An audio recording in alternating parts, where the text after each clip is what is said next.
I'm Lieutenant Colonel Julie Armstrong, 39, and I built my Air Force career from the ground up, no shortcuts, no famous last name to open doors.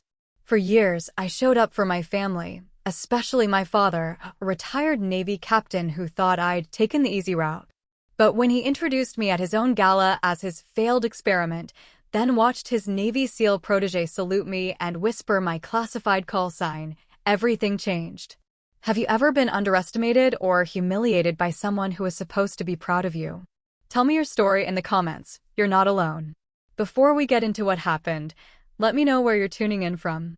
And if you've ever had to stand your ground after being dismissed, hit like and subscribe for more true stories about boundaries, respect, and quiet redemption. What happened next might surprise you. I was 22 when I joined the Air Force, and my father didn't speak to me for 3 months. Not because I'd enlisted, that would have been fine.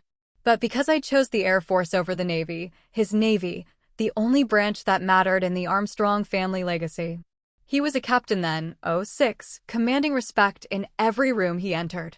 I was just another lieutenant trying to prove I existed outside his shadow. By the time I made lieutenant colonel at 39, I'd spent 17 years doing exactly that. My call sign was classified. My missions were redacted. My record was sealed behind clearances my father would never hold. He knew I worked in operations. He assumed I pushed papers and coordinated logistics from safe distances.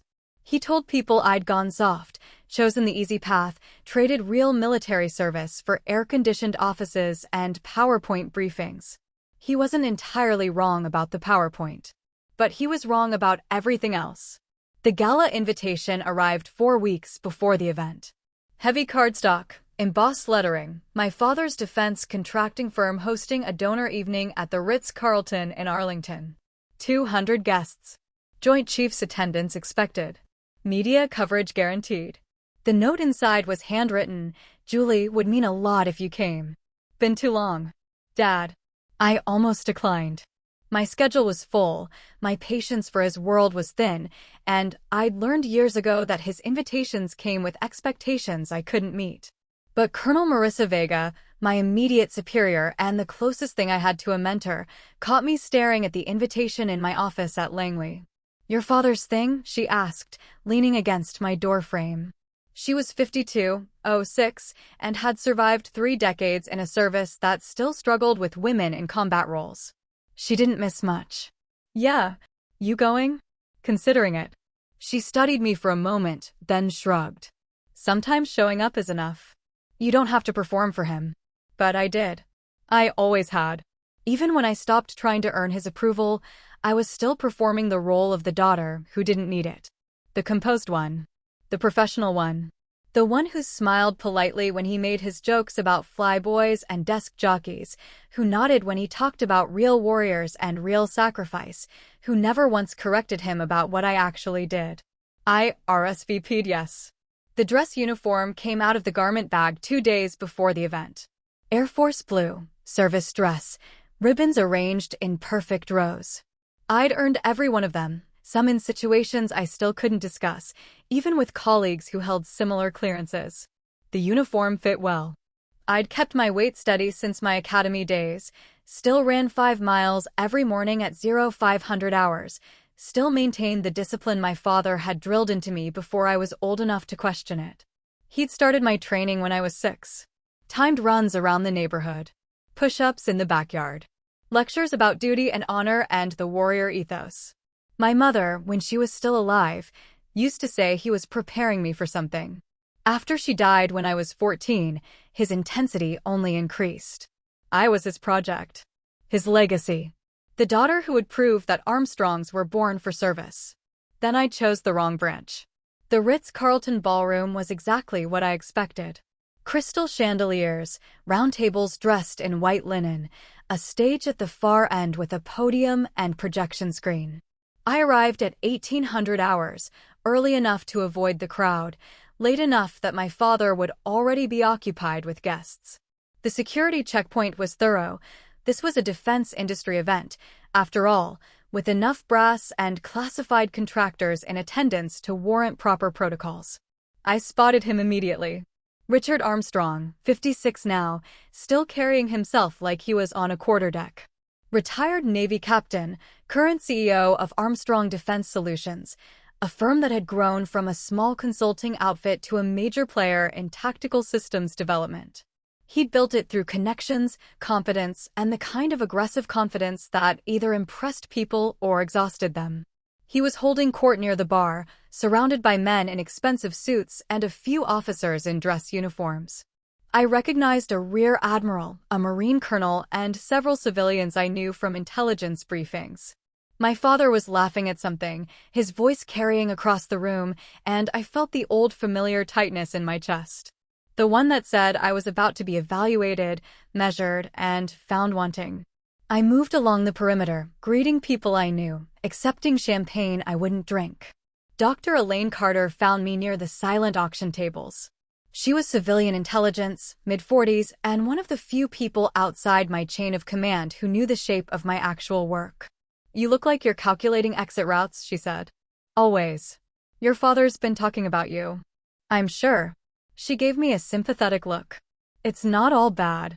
He mentioned you're stationed at Langley now." Seemed proud. "He thinks I work in a basement reviewing flight schedules." "Do you?" "Sometimes." She smiled. "Well, for what it's worth, you look extremely competent standing next to that auction basket." I managed a laugh. It felt good. Real. I was about to respond when I saw my father approaching, threading through the crowd with purpose. His eyes were bright, his smile wide. Performative. He was in host mode, which meant I was about to become a prop. "Julie." He pulled me into a brief hug that felt like a photo opportunity. "Glad you made it. You look sharp." "Thanks, Dad. Congratulations on the event. Impressive turnout. Wait until you see the keynote. We've got some exciting announcements tonight."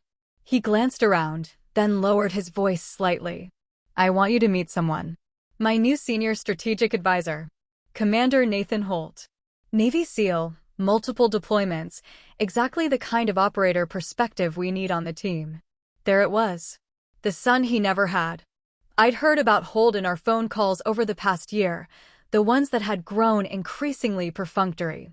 My father talked about him the way he used to talk about me, back when he still believed I'd follow his path exactly. "I'm sure he's very capable," I said.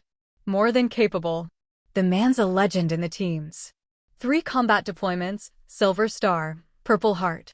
He's the real deal, Julie. The kind of warrior this country needs." "Unlike me," was the unspoken end of that sentence. I kept my expression neutral. Years of operational discipline made it easy. "Looking forward to meeting him," I said.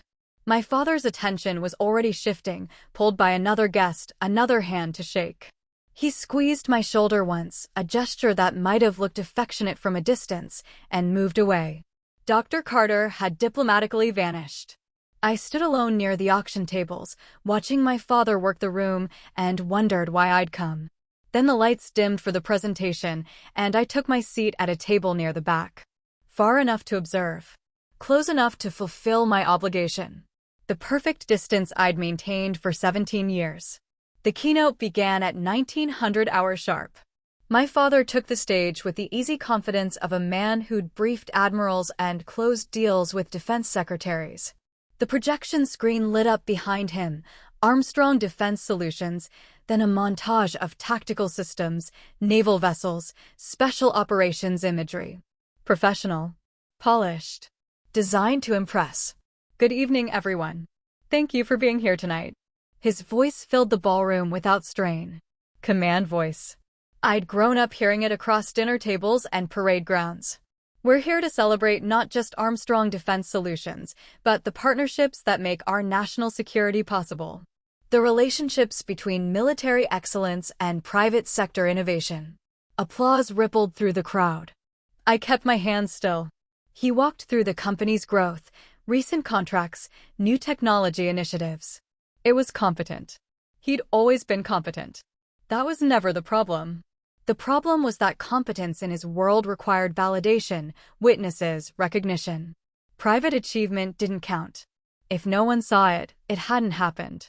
"Tonight, I want to talk about legacy," he said, and I felt my shoulders tense. "About what we pass down to the next generation. about the values that define service. The screen changed to a family photo. Me at 23, fresh from the academy, standing beside my father in his navy whites. We were both smiling. I remembered that day. It was taken at his change of command ceremony, right before his retirement. He'd been proud then. Or I'd thought he was. My daughter Julie is here tonight, he continued, and every head in the room turned. I kept my face neutral. Air Force Lieutenant Colonel. She's had an interesting career path. Chose to go Air Force instead of continuing the family's Navy tradition. Broke my heart a little, but he paused for the laugh and got it. We Armstrongs are resilient. More laughter. My jaw was starting to ache from staying relaxed. Julie decided she preferred working behind the scenes. Operations, coordination, strategic planning. Important work, don't get me wrong. Every mission needs its logistics experts, its support personnel. Not everyone is built for the sharp end of combat, and that's fine. We need all types in the service. The words landed like precision strikes. Delivered with a smile. Packaged as affection. But everyone in this room knew what he was saying. Everyone understood the hierarchy he'd just reinforced. I was the failed experiment. The daughter who chose wrong. The Armstrong who couldn't cut it in the real Navy, who'd settled for something easier, something safer, something less. Dr. Carter caught my eye from across the room. Her expression was carefully blank, but I saw the anger there. She knew. Some of the other officers knew too. But their knowing didn't matter. My father controlled the narrative, and the narrative said I was a disappointment dressed in a respectable uniform. He continued talking. Something about his new strategic advisor, about bringing operational experience into the corporate environment. The screen showed Navy SEAL imagery now. Desert operations. Maritime insertions. The kind of visible heroism that photographed well. And speaking of operational excellence, I want to introduce someone who embodies everything we value at Armstrong Defense Solutions. My father's pride was unmistakable now. Genuine. The kind I'd spent decades trying to earn. Commander Nathan Holt couldn't be here for the start of tonight's program, but he's joining us now. Nathan's been advising us on tactical systems development, bringing real-world experience to our design process. He's the kind of warrior who makes everyone around him better. The ballroom doors opened at the far end.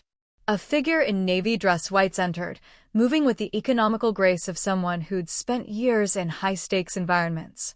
Commander Nathan Holt. Early 40s, compact build, the kind of quiet presence that suggested competence rather than advertising it. He walked toward the stage, acknowledging the applause with a slight nod. Professional. Controlled. His gaze swept the room in what I recognized as automatic threat assessment, the ingrained habit of someone who'd operated in hostile territory. Then his eyes found me. He stopped mid-stride. The color drained from his face. For 3 full seconds, he stood completely still, staring at me with an expression I'd seen before on operators who'd just recognized something they didn't expect to see in a safe environment. His voice carried in the silence, quiet but clear enough for the tables near me to hear. Black Widow.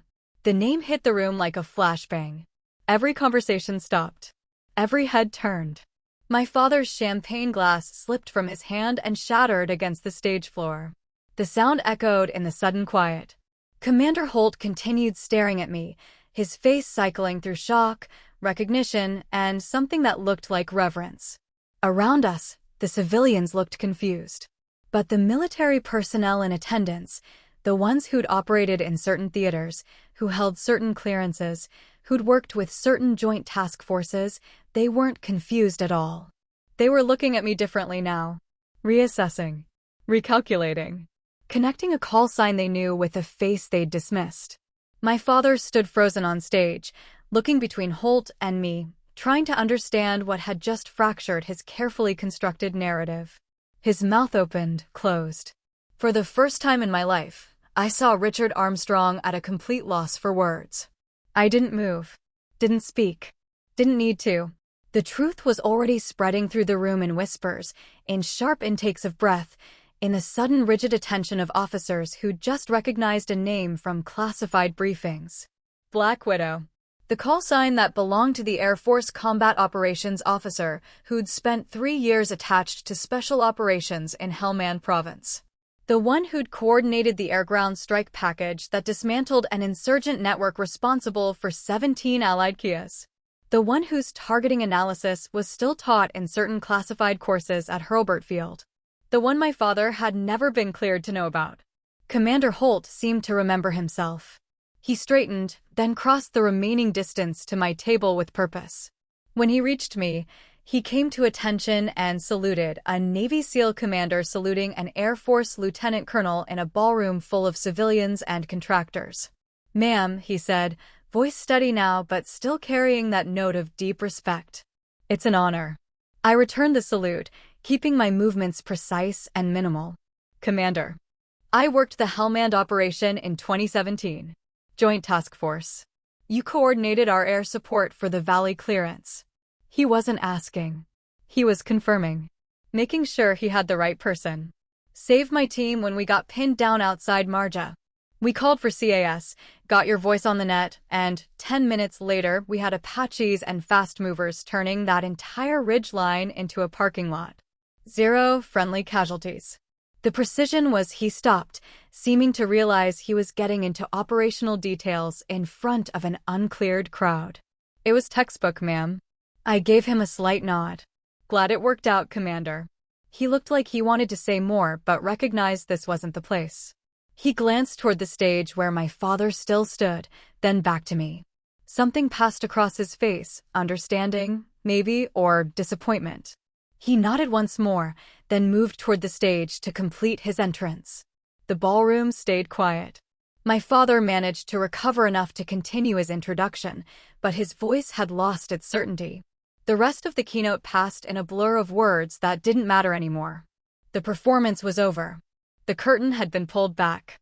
I stayed seated, maintaining the same composed expression I'd worn all night. But inside, something had shifted.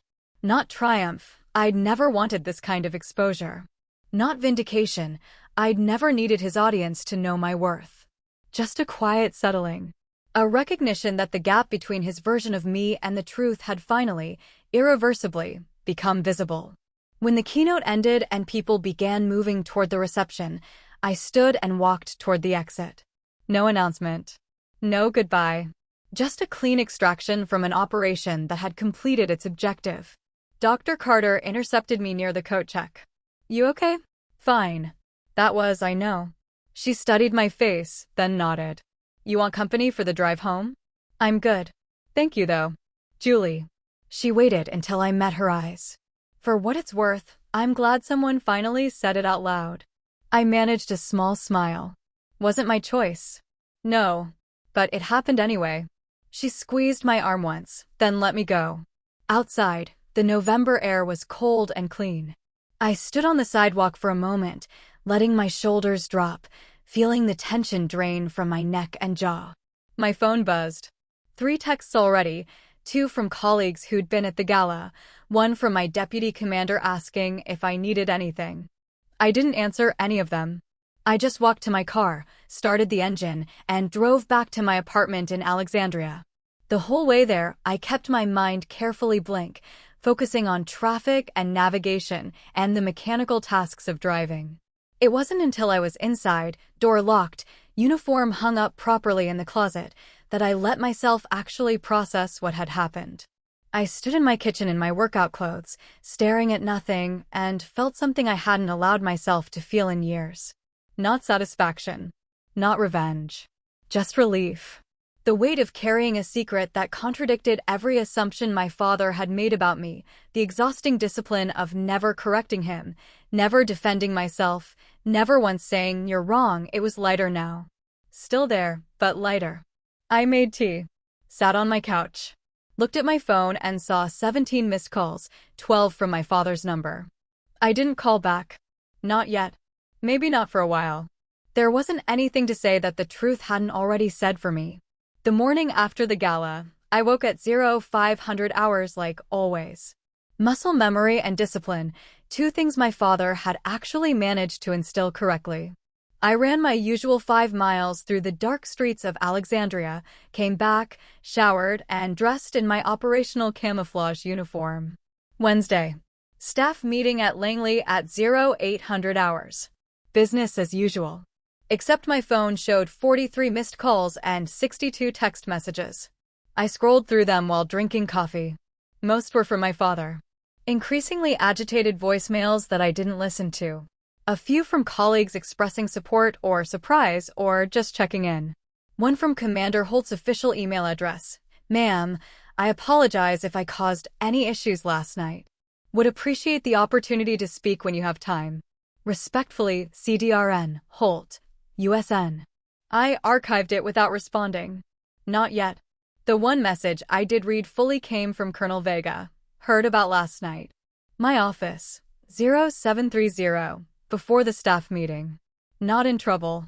Just want to check in. I arrived at Langley at 0700 hours. The security checkpoint was routine, the walk to my office building familiar. Nothing had changed in the physical world. But I felt the difference in how people looked at me. Word traveled fast in the military, faster still in the intelligence community. By now, everyone who mattered knew that Black Widow wasn't just a call sign in a classified file.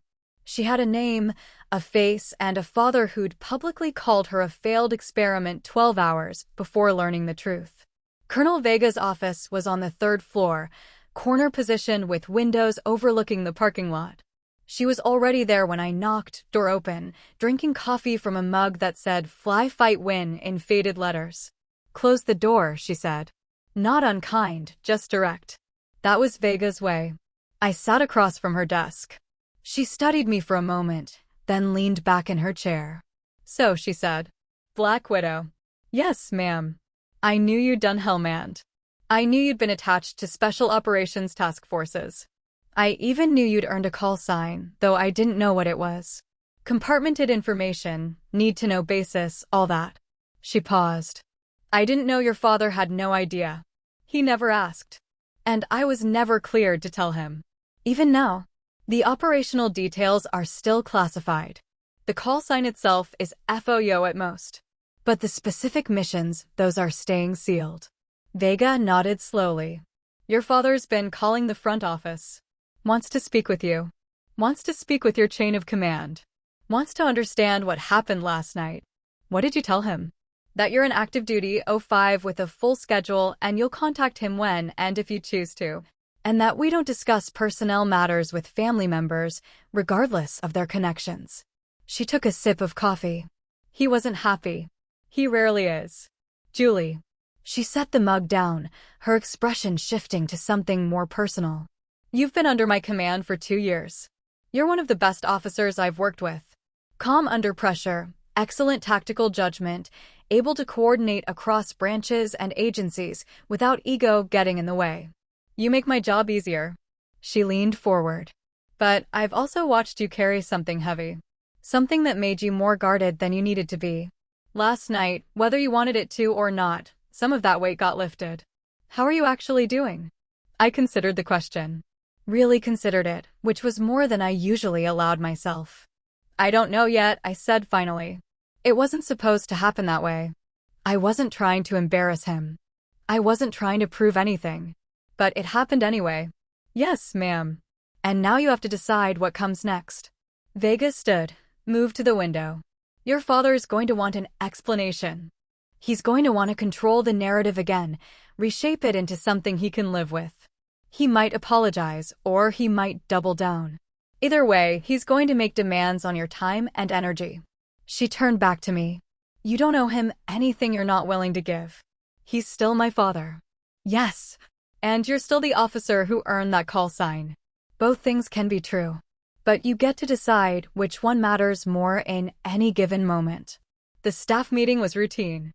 Updates on current operations, resource allocation, coordination with other agencies. I delivered my portion of the brief without hesitation, answered questions about upcoming joint exercises, and stayed focused on the work. Several colleagues gave me subtle nods or expressions of support, but no one mentioned the gala. Professional courtesy. We all had secrets. We all understood compartmentalization. Afterward, I returned to my office and finally looked at my father's messages. The voicemails progressed from confused to angry to something that might have been hurt, though with Richard Armstrong it was hard to tell. The texts were shorter, more controlled. Need to talk. Call me. Julie, this is important. Pick up. I deserve an explanation. People are asking me questions I can't answer about my own daughter. That last one almost made me laugh. People had been asking me questions I couldn't answer about my own work for 17 years. Now he knew what that felt like. I typed a response. Dad, I'm at work. Can't talk now. We'll call when I have time. I didn't specify when that would be. 3 days passed. I maintained my schedule, executed my responsibilities, and ignored the growing pile of messages. My father called the front office twice more. Colonel Vega continued to deflect. Eventually, he seemed to realize that direct approach wasn't working. On Saturday morning, a letter arrived at my apartment. Hand-delivered, no postage, which meant he'd sent someone from his company. The envelope was thick, expensive stationery, my name written in his precise handwriting. I made coffee before opening it. The letter was 2 pages, single-spaced. His officer's training showing through, structured, organized, building to a conclusion. He started with the gala, describing his shock and confusion when Commander Holt had recognized me. He wrote about the aftermath, the questions from guests and colleagues, the realization that his own daughter had an entire career he knew nothing about. He used phrases like, need to understand, and deserve to know, and as your father. The second page shifted. He talked about my mother, about how proud she would have been, about how he'd tried to raise me with the values that mattered. He mentioned his disappointment when I'd chosen the Air Force, not because it was inferior, he was careful to say that, but because it broke the family tradition. He'd wanted me to have what he'd had. The brotherhood. The legacy. The pride of service in the world's finest Navy. The last paragraph was closer to an apology than anything I'd ever received from him. I can see now that I didn't know the full picture. That's on me. I should have asked more questions. I should have trusted that you were capable of more than I assumed. I'm asking now, can we talk? Can you help me understand who you've become? I'm proud of you, Julie. I should have said that more often. I'm saying it now. Please call. Dad, I read it twice. Set it on my kitchen counter. Stared at it while drinking my coffee. The thing about Richard Armstrong was that he meant it. Every word. He was proud in his way. He did want to understand. And somewhere beneath the ego and the need for control and the weight of his own expectations, he loved me. But love without understanding had spent 17 years feeling like evaluation. And pride that only came after public exposure felt less like vindication and more like a reminder of all the years he'd been content not knowing. I picked up my phone. Typed a message, Dad. I got your letter. I appreciate it. But I need some time. The work I do is still mostly classified. I can't give you the explanations you want. I can tell you that I'm good at it, that it matters, and that I earned every bit of it on my own. That's going to have to be enough for now. I hit send before I could reconsider. His response came within minutes. That's fair. Take the time you need. When you're ready, I'm here. It was more grace than I'd expected from him. Maybe he was learning. Or maybe he'd simply run out of ways to push. That afternoon, I finally responded to Commander Holt's email. Kept it professional. Commander, no apology necessary. You didn't cause issues. If you'd like to discuss operational coordination or joint service protocols, I'm available for a call next week. Respectfully, Lieutenant Call Armstrong. His reply was immediate. Ma'am, I'd appreciate that. Also want to say, I grew up with a father who didn't understand me either. Took years before we got right.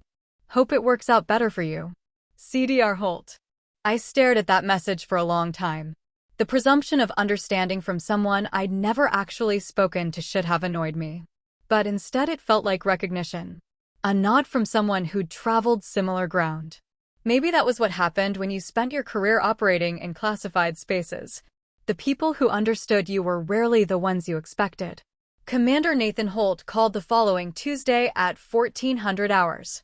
I took it in my office, door closed, the kind of operational security conversation that was routine in my world. Lieutenant Colonel Armstrong, I answered. Ma'am. Commander Holt. Appreciate you taking the time. Of course. What can I do for you, Commander? There was a pause, the sound of him choosing his words carefully. I want to apologize properly for the gala. I should have maintained better operational security. Recognizing you as instinct, but saying your call sign out loud in an uncleared environment was unprofessional. You were surprised. It happens. Still shouldn't have happened. I've been doing this long enough to know better. Another pause. But I also want to say I meant what I said. About Hellmand, about the coordination, about the honor. That wasn't just surprise talking. Your work saved lives, including mine. I kept my voice level. That was the mission. You would have done the same. Maybe. But you did it while managing competing priorities from 3 different command elements, keeping air assets deconflicted in a hot battle space, and maintaining communications across 4 frequencies simultaneously. I listened to the tape afterward, during the AAR. You were calm the entire time. Like you were ordering coffee, not calling in danger close strikes. Training. It's more than training, ma'am. I've worked with a lot of checks and combat controllers and air coordination elements. You're in a different category. He hesitated. I also looked you up after the gala. Talked to some colleagues who've worked the classified side longer than me. Your reputation is, well, there's a reason that call sign carries weight. Commander, I know. You can't talk about it. I'm not asking you to. I just wanted you to know that the people who do know, we recognize what you've done. Even if your father doesn't. The directness caught me off guard. Most people danced around the family dynamic, treated it like something fragile that might shatter if mentioned too bluntly. Holt just said it. My father and I are working through things, I said carefully. I'm sure you are. And for what it's worth, he spoke highly of you afterward. Once the shock wore off, he pulled me aside at the end of the gala, asked me what I knew, what I could tell him. I kept it general, told him you'd coordinated air support for JSC operations, that you were highly respected in that community, that your clearances were above mine, so I couldn't provide details. He looked. Holt paused, searching for the word. Shaken. Like he'd been operating on bad intelligence for years and just found out. That's accurate. He asked me to tell him about the Marja operation. Wanted specifics. I told him it was classified, but that his daughter was directly responsible for bringing everyone home alive. He didn't say anything for a while. Then he just nodded and walked away.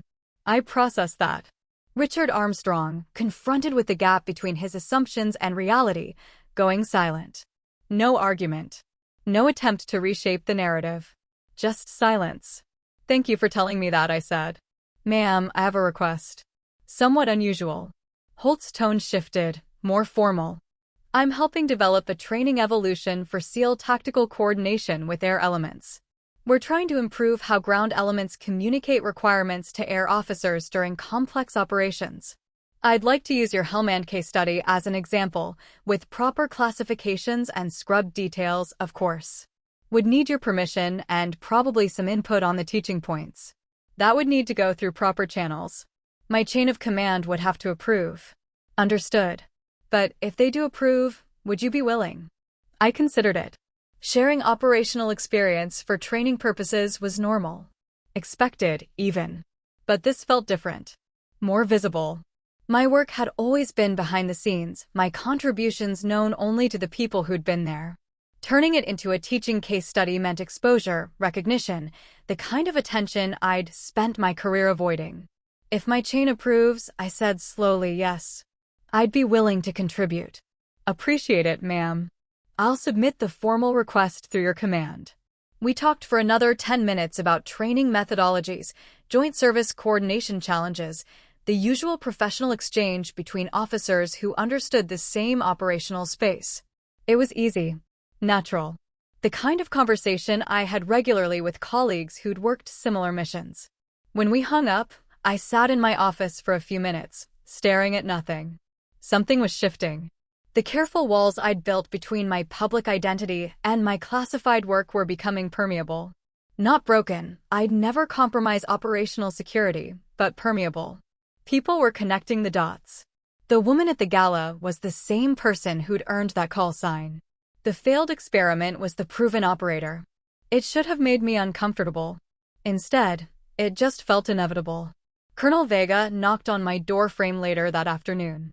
Got a call from a Commander Holt, Navy SEAL, requesting to use your Hellman coordination as a teaching case study for SEAL training. Yes, ma'am. He mentioned he'd be submitting that request. It's approvable. Operational details would need to be scrubbed and classified appropriately, but the general framework is solid teaching material. She studied me. You okay with this level of exposure? I think so. You don't sound certain. I'm not used to people knowing, I admitted. I've spent my whole career being underestimated. It was easier that way. Lower expectations, less scrutiny, more freedom to just do the work. And now? Now people are looking at me differently. My father's looking at me differently. And I don't know if I want that or not. Vega nodded slowly. I get it. But Julie, you earned this. Not the attention, necessarily, but the recognition. The respect. You don't have to hide anymore just because it was comfortable. It wasn't comfortable. It was strategic. Maybe. But strategy changes when conditions change. Your cover's blown. Might as well use it. After she left, I pulled up the classified file on the Hellman operation. I hadn't looked at it in years. Reading through the after-action reports, the communications logs, the target analysis, it was all still clear in my memory. The pressure. The variables. The weight of knowing that lives depended on getting the timing and placement exactly right. I'd been 33 then, a major, still proving myself in a community that didn't always trust Air Force officers to understand ground combat. 3 teams pinned down in a valley, taking fire from elevated positions, requesting immediate air support. I'd had 8 minutes to coordinate deconfliction, confirm friendly positions, redirect 2 Apache crews and 3 F-16s already airborne, and sequence the strikes to suppress enemy fire without hitting friendlies in close proximity. 8 minutes. 47 lives hanging on decisions made in real time with incomplete information. We'd gotten it right. Every strike landed where it needed to. Every friendly made it out. The insurgent network collapsed within 72 hours. And my father never knew. Never asked. Never imagined I was capable of it. I closed the file and went back to my current work. But something had settled in my chest. A quiet certainty. Vega was right. The conditions had changed. I could either keep hiding behind comfortable underestimation, or I could accept that people knew now. That my work had a face.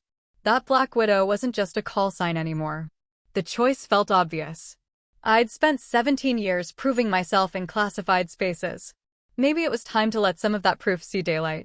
My father called 3 weeks after the gala. I was home, Saturday morning, 0900 hours. I'd been expecting it, but the actual moment still made me hesitate before answering. Hi, Dad. Julie. Thank you for picking up. His voice was careful. Controlled. The way he sounded when navigating difficult negotiations. I know you said you needed time. I've tried to give you that. But we need to talk. I know. Can I come by? I'm in the area. I could be there in 20 minutes. Part of me wanted to say no, to maintain the distance, to keep control of the timing and location. But that was old strategy, built on old conditions. Okay, I said. 20 minutes. I made coffee. Cleaned the already clean kitchen. Changed out of my workout clothes into jeans and a sweater. When the knock came, I was as ready as I'd ever be. Richard Armstrong stood in my doorway looking older than I remembered. Still fit, still carrying himself with military bearing, but something in his face had changed. The absolute certainty had cracks in it. Come in, I said. He entered slowly, taking in my apartment. He'd been here once before, when I'd first moved in 2 years ago. Brief visit, just dropping off some furniture I'd inherited from my grandmother. He hadn't stayed long enough to see how I'd arranged things, what my life actually looked like. Coffee? I offered. Please. We sat at my small kitchen table. The silence stretched for a moment, neither of us quite sure how to start. Finally, my father set down his mug and looked at me directly. I've been trying to figure out what to say. Practiced a whole speech in the car. But now that I'm here, it feels inadequate. He paused.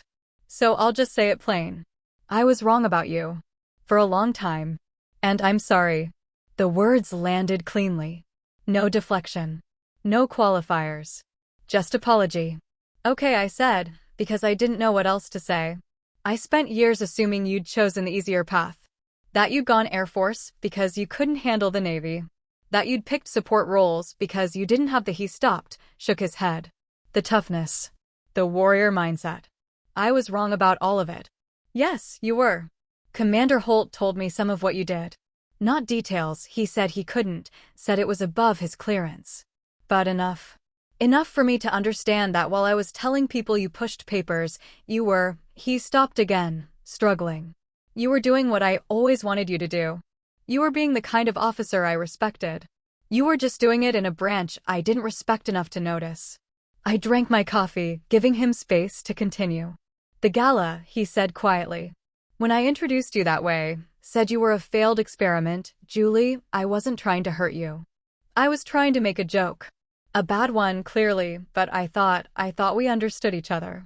That you knew I was proud of you anyway, even if you hadn't followed my exact path. Dad. I set down my mug. You've been making those jokes for 17 years. At dinners.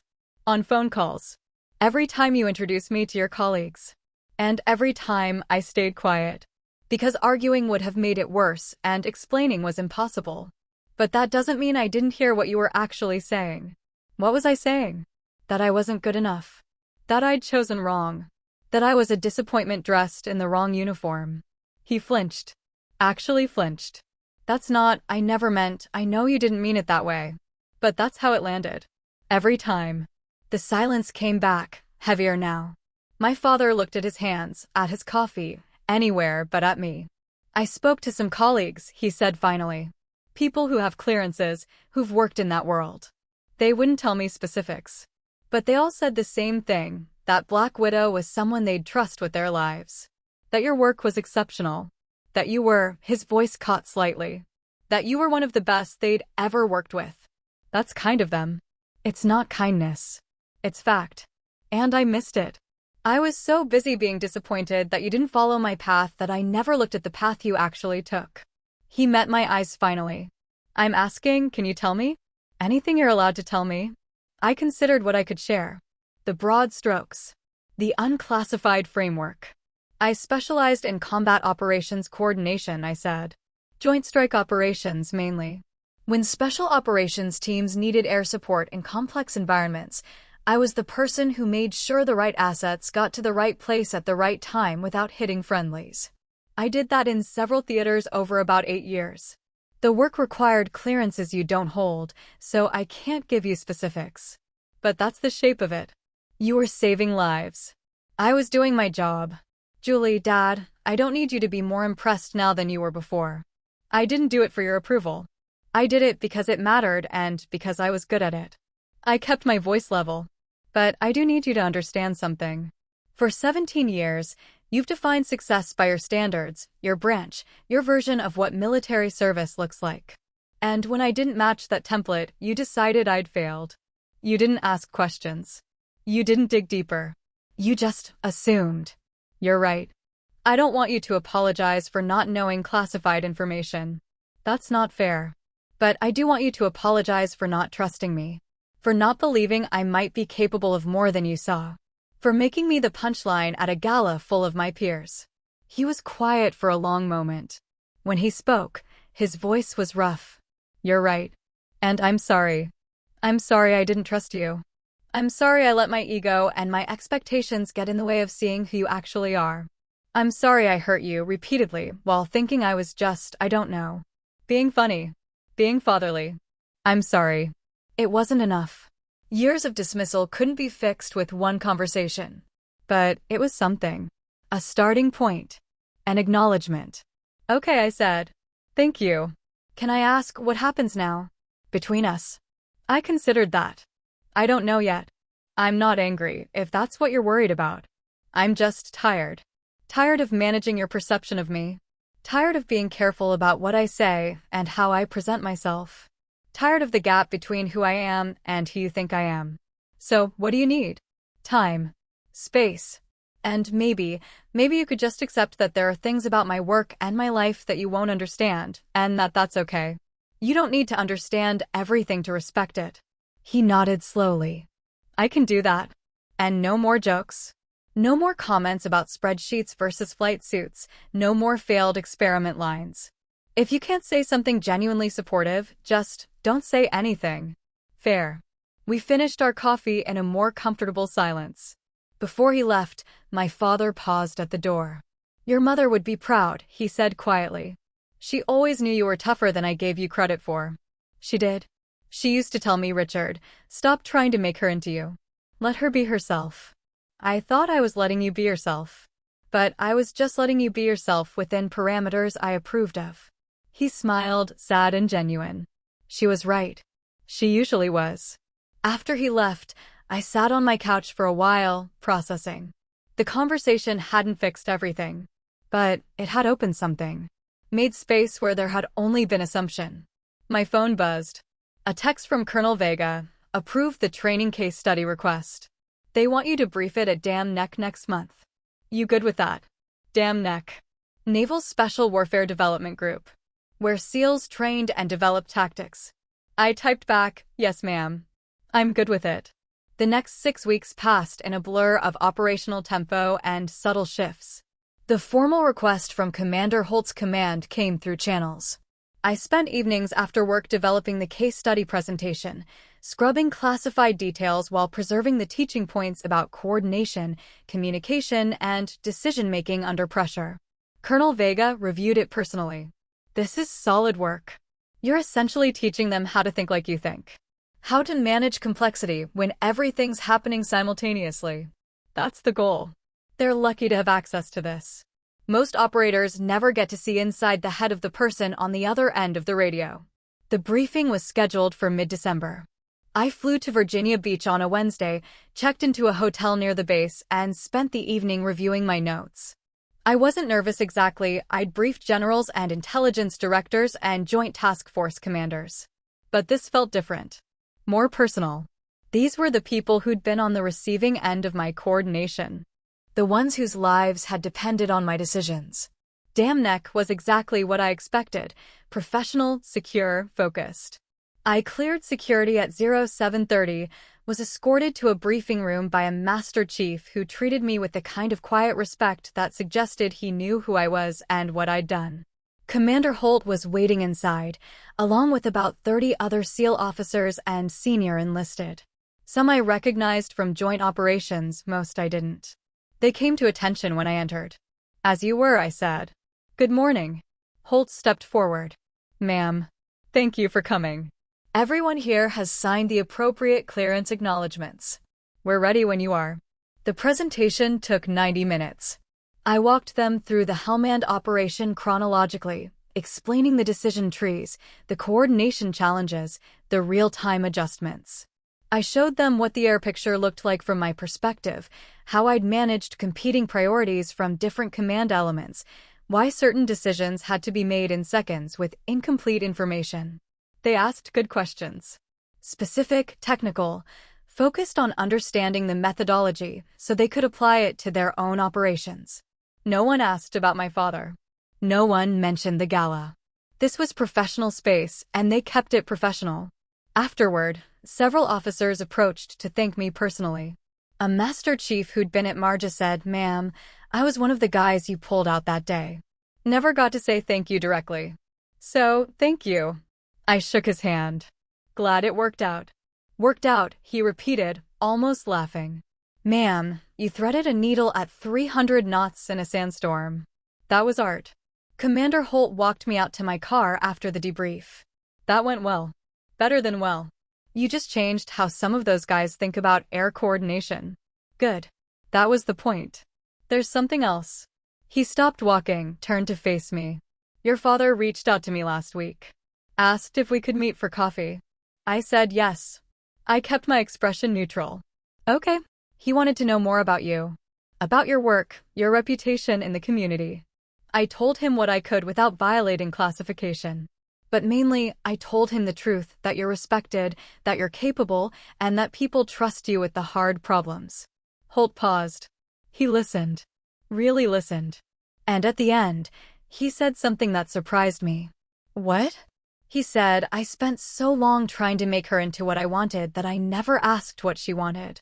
And now I realize she became something better than I ever imagined. Then he thanked me and left. I processed that. Richard Armstrong, admitting he'd been wrong. Admitting I'd exceeded his expectations. It should have felt like victory. Instead, it just felt like relief. The pressure of his disappointment, lifting. "Thank you for telling me," I said. "Ma'am, one more thing. And this is personal, so feel free to tell me to back off." Holt met my eyes. "I know what it's like to have a father who doesn't understand you. Who measures you against a standard you never agreed to. My dad wanted me to take over his business. Civilian world, safe, profitable. When I joined the Navy, he said I was wasting my potential. Took him 10 years to come to my SEAL graduation. Another 5 before he said he was proud. But he did say it. Eventually. And when he did, it mattered. Not because I needed his approval, I'd stopped needing that years before. But because it closed something. Made it possible to have a relationship that wasn't built on me proving myself." He shrugged. "I'm not saying you need to forgive your father or make things perfect. Just saying, if he's trying, that counts for something." I nodded slowly. "I know. I'm working on it." Flying back to Langley that evening, I thought about my father's comment. About becoming something better than he'd imagined. It was true in a way. I'd built a career outside his understanding, earned respect in spaces he couldn't access, proved myself by standards he didn't set. But the cost had been high. 17 years of distance. A relationship built on misunderstanding. A father who loved me but didn't know me. Maybe Holt was right. Maybe if my father was actually trying now, that counted for something. Not forgiveness. That would take time. But possibility. The chance that the next 17 years might be different than the last. Christmas came quietly. My father invited me to his house in Annapolis for dinner. I accepted, cautiously.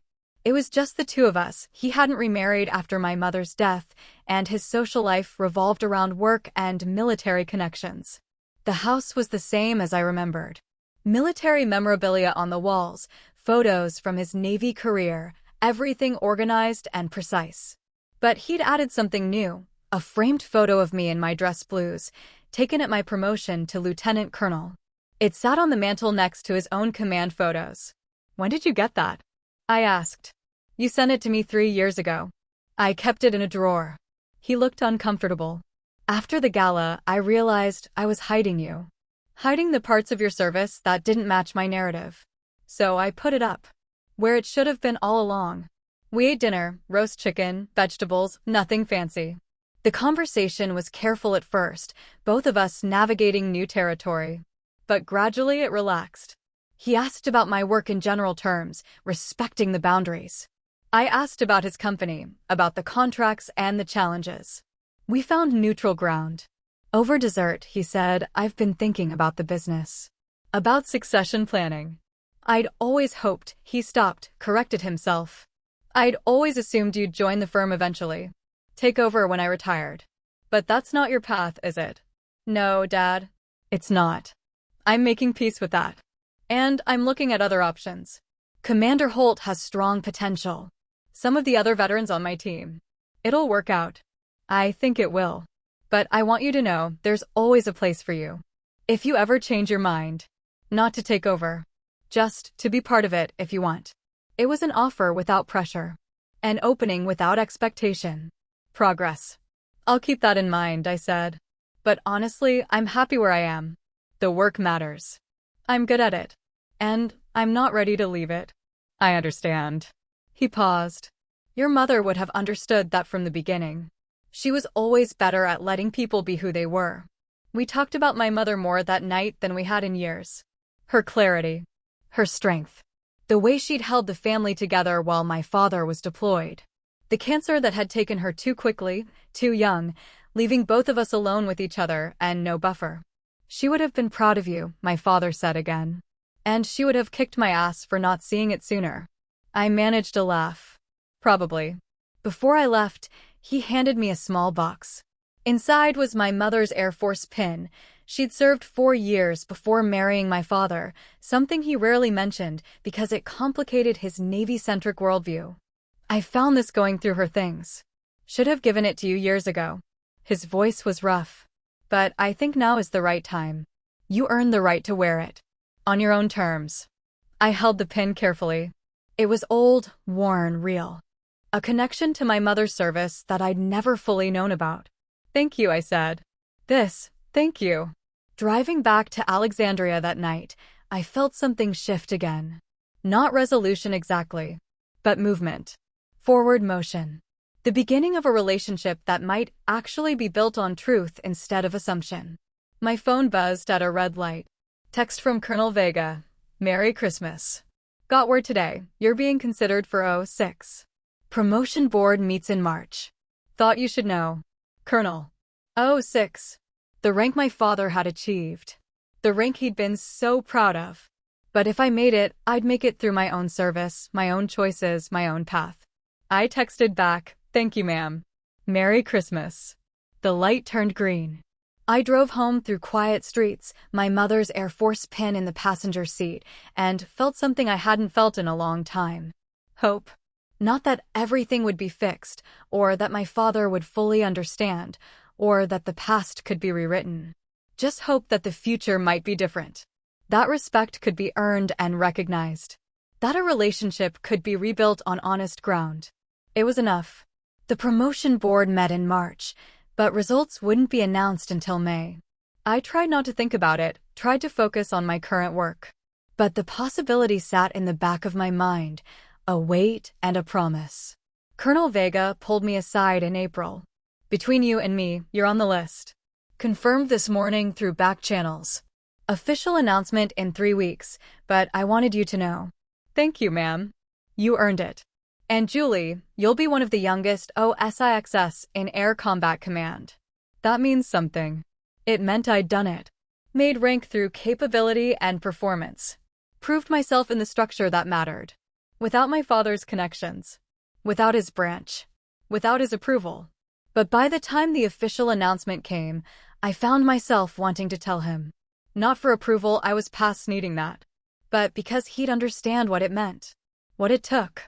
What it represented. I called him from my office on the day the promotion list went public.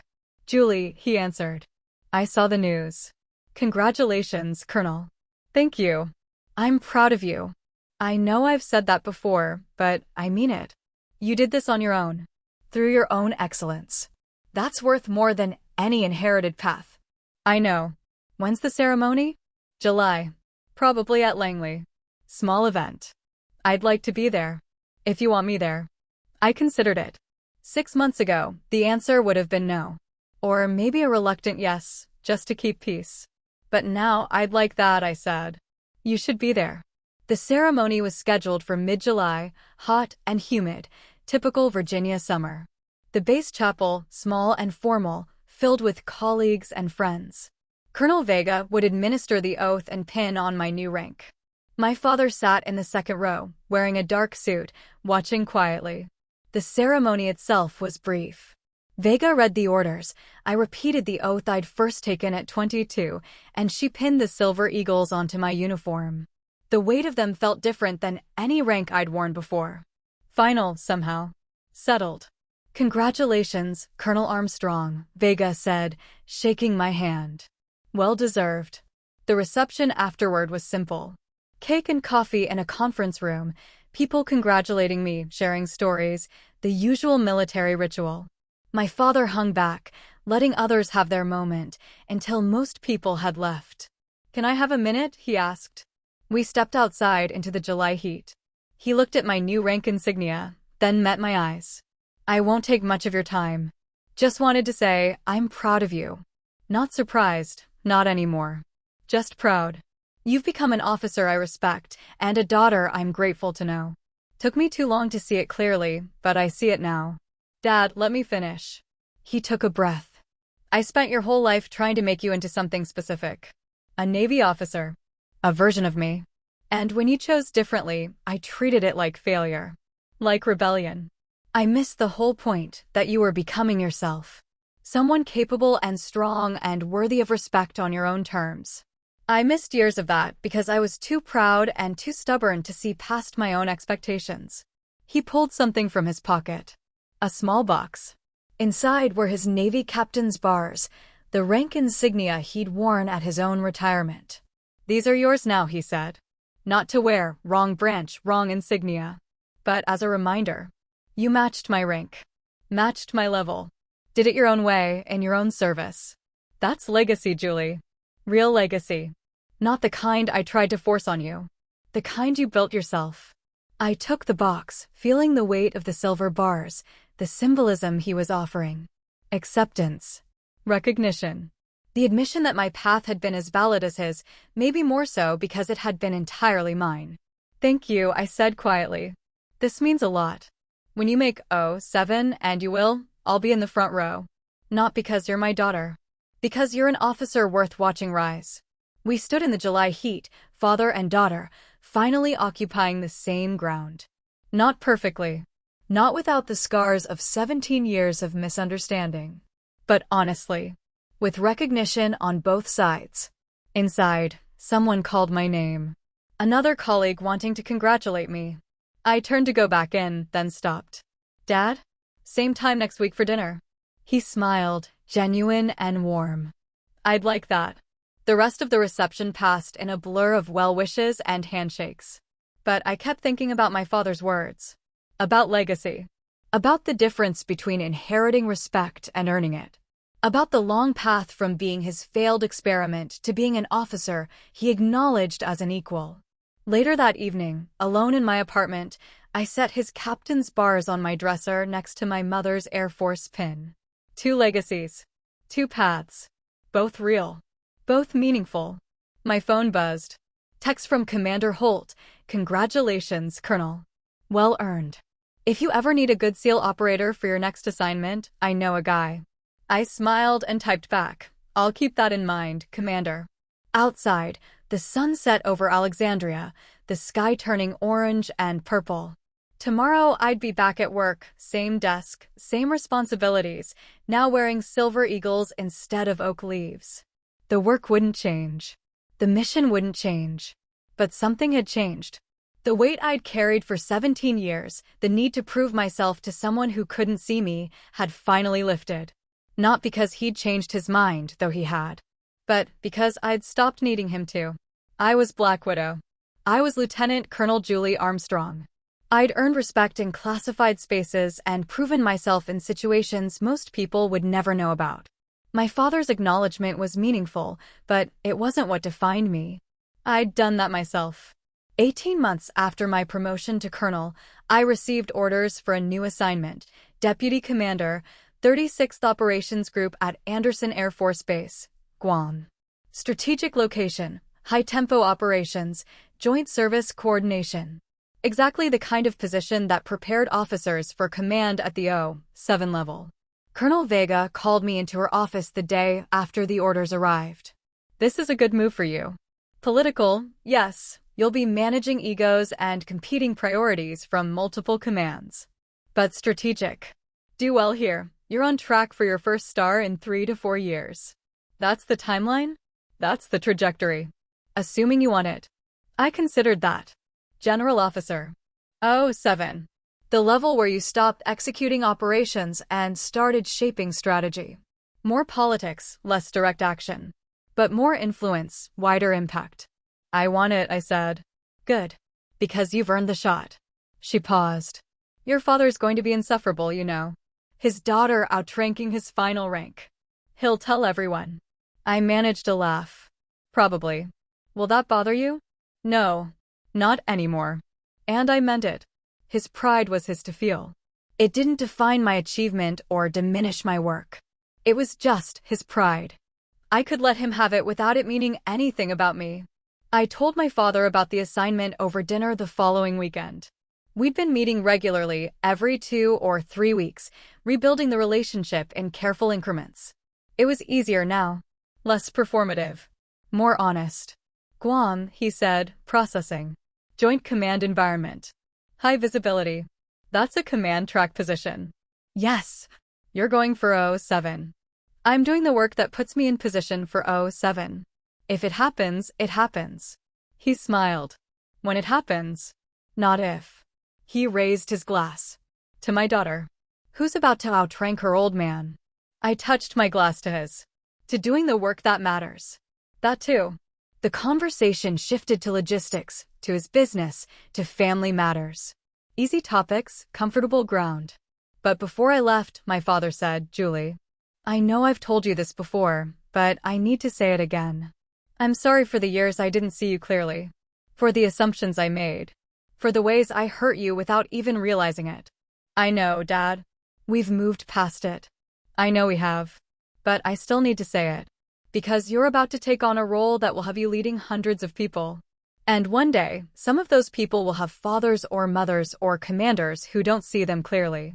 And if you remember what it felt like, how much it cost you to keep proving yourself to someone who wasn't paying attention, maybe you can see them better. Lead them better. Make sure they don't have to carry what you carried." I stared at him, surprised.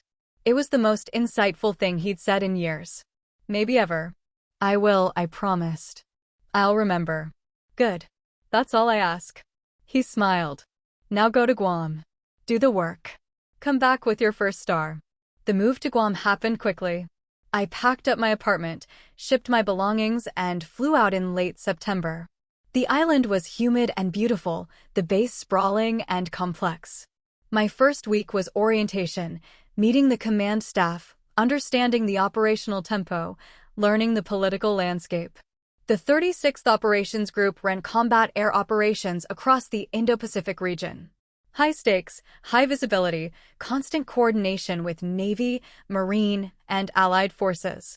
I was responsible for training, readiness, and operational execution across multiple squadrons. It was exactly the kind of pressure I'd spent my career preparing for. Within a month, I'd identified inefficiencies in joint coordination protocols and started implementing changes.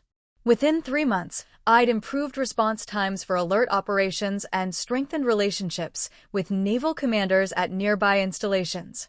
By 6 months, the group commander was copying my coordination frameworks to other units. "You make this look easy," he said one afternoon, reviewing my latest operational assessment. "But I know it's not. You're managing personalities and politics I've watched other deputies struggle with for years." "I've had practice," I said. "Years of operating in spaces where I had to prove myself constantly. Teaches you to focus on the work and let the results speak." "Well, it's working. Keep doing what you're doing. And start thinking about what comes next. Because you're not staying a deputy forever." The first indication of promotion consideration came in my second year on Guam. A call from Colonel Vega, now Brigadier General Vega, stationed at the Pentagon. "Julie, how's the island?" "Humid. Busy." "Good. I'm calling about the O7 board. It meets in 4 months. You're in the zone. I've been asked to provide an evaluation by some people who matter. What should I tell them?" "Tell them I'm ready." "I will. Because you are." She paused. "This is happening, Julie. Unless something goes sideways, you're getting your star." I sat with that for a moment. Brigadier General. O7. The rank I'd been tracking toward for 25 years of service. "Thank you, ma'am. For everything. For seeing me when others didn't. For pushing me when I needed it. For stop. You did this. I just didn't get in your way." She laughed. "Call your father. He's going to lose his mind." I did call him. That evening, from my quarters overlooking the flight line. "Dad, got word today. I'm on the list for O7. Results in 4 months." Silence on the other end. Then, "Julie. That's congratulations. That's extraordinary. Thank you. Your mother would be so proud." "Hell, I'm proud. You've done something remarkable. Built a career that matters. Earned respect at every level. And you did it all without cutting corners or relying on anyone's name or connections." "I had good teachers," I said. "Even the ones who didn't realize they were teaching me." He laughed, understanding the reference. "Fair point. Will you let me know when it's official?" "Of course." The board results came through in March. Official notification arrived via my command, formal and bureaucratic. The President has nominated Colonel Julie M. Armstrong for promotion to Brigadier General, United States Air Force. I read it 3 times to make sure it was real. Then I called my father. "It's official," I said. "I made the list." His voice was thick with emotion. "Congratulations, General Armstrong." "God, that sounds good. Not general yet. Nomination has to be confirmed by the Senate. Formality. You're there, Julie. You made it. The confirmation process took 2 months. Background reviews, Senate committee hearings, the full political process. But in May, the notification came, confirmed by unanimous consent. Promotion ceremony scheduled for June at Anderson. My father flew to Guam for the ceremony, arriving 3 days early.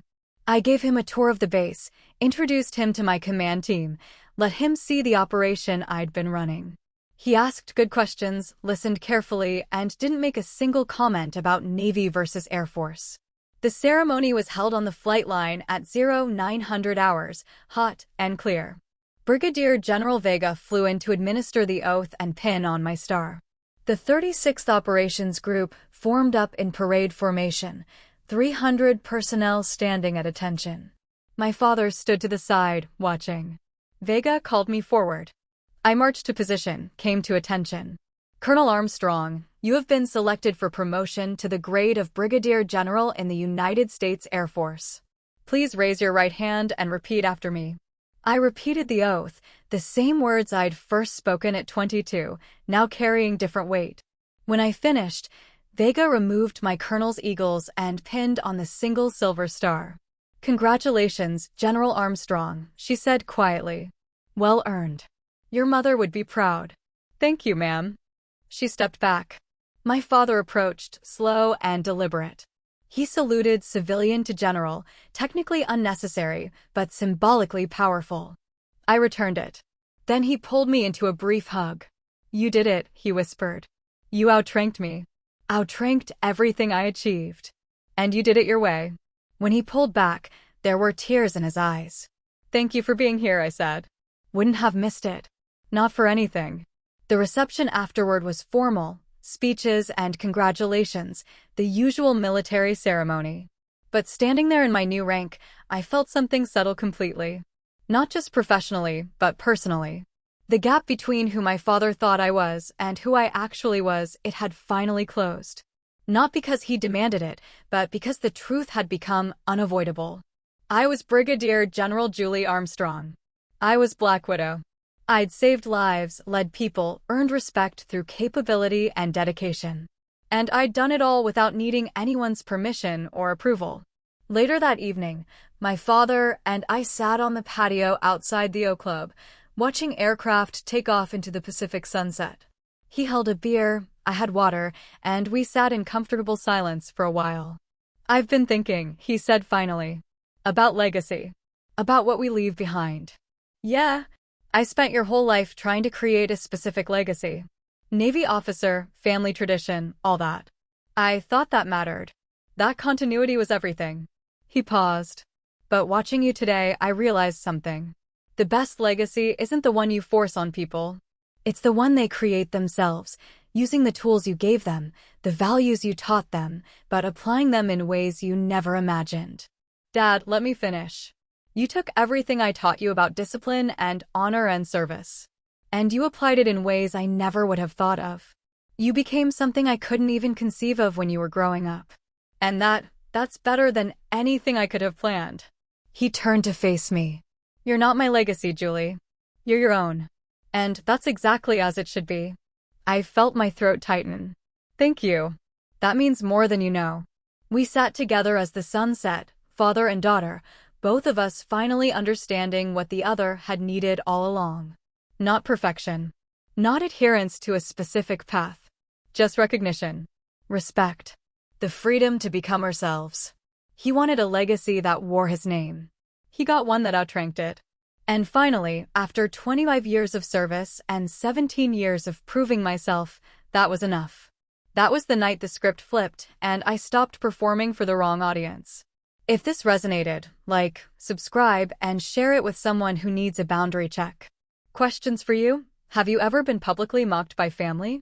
What did you do in the moment? What boundary would you set now, clarify, distance, or no contact? If you were at that gala, would you have spoken up or walked out? Why? Have you had a hidden resume moment where the truth finally came out? Do you believe respect is earned quietly or demanded loudly? What's one line you wish you'd drawn sooner?